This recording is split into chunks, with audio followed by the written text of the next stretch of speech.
ரெண்டு விஷயம் லைஃப்ல நீங்க கரெக்டா ஃபாலோ பண்ணுங்க. ஒண்ணு வந்து எண்ணத்தை எப்போதுமே உயர்வா வைங்க. ஊருக்குள்ள எவனா சண்டை இழுத்தானா கூட மனசு என்ன சொல்லணும், ஒரு நாள் நான் திரும்பி வருவேன், அன்னைக்கு சிக்கிறவெல்லாம் பங்காளி யானை குளிக்கல விழுந்தா எறும்பு எட்டி பாக்குமா, இந்த யானையை நீ மோதி பாக்குற பாத்துக்கிட்டே இரு, ஒரு நாள் உனக்கு இருக்கு. சிதைவிடத்தும் உள்கார் உறவோர் புதையம்பின் பட்டுப்பாடு ஒன்றும் களிருங்கிறார் வள்ளுவர். யானையானது போர்க்களத்திலே பல அம்புகள் தைத்த நிலையிலும் தன்னுடைய பெருமை நிலைநாட்டும். அதுபோலதான் ஊக்கமுடையவர் அழிவிலும் தளர மாட்டார். எவ்வளவு கஷ்டம் கொடுக்கட்டுமே யாருனாலும் பாத்துக்கலாம். இந்த எண்ணத்தை எப்போது விட்டுடாதீங்க. ரெண்டாவது முக்கியமானது நேரம்.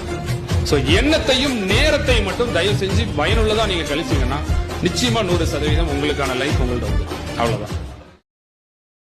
ரெண்டு விஷயம் லைஃப்ல நீங்க கரெக்டா ஃபாலோ பண்ணுங்க. ஒண்ணு வந்து எண்ணத்தை எப்போதுமே உயர்வா வைங்க. ஊருக்குள்ள எவனா சண்டை இழுத்தானா கூட மனசு என்ன சொல்லணும், ஒரு நாள் நான் திரும்பி வருவேன், அன்னைக்கு சிக்கிறவெல்லாம் பங்காளி யானை குளிக்கல விழுந்தா எறும்பு எட்டி பாக்குமா, இந்த யானையை நீ மோதி பாக்குற பாத்துக்கிட்டே இரு, ஒரு நாள் உனக்கு இருக்கு. சிதைவிடத்தும் உள்கார் உறவோர் புதையம்பின் பட்டுப்பாடு ஒன்றும் களிருங்கிறார் வள்ளுவர். யானையானது போர்க்களத்திலே பல அம்புகள் தைத்த நிலையிலும் தன்னுடைய பெருமை நிலைநாட்டும். அதுபோலதான் ஊக்கமுடையவர் அழிவிலும் தளர மாட்டார். எவ்வளவு கஷ்டம் கொடுக்கட்டுமே யாருனாலும் பாத்துக்கலாம். இந்த எண்ணத்தை எப்போது விட்டுடாதீங்க. ரெண்டாவது முக்கியமானது நேரம்.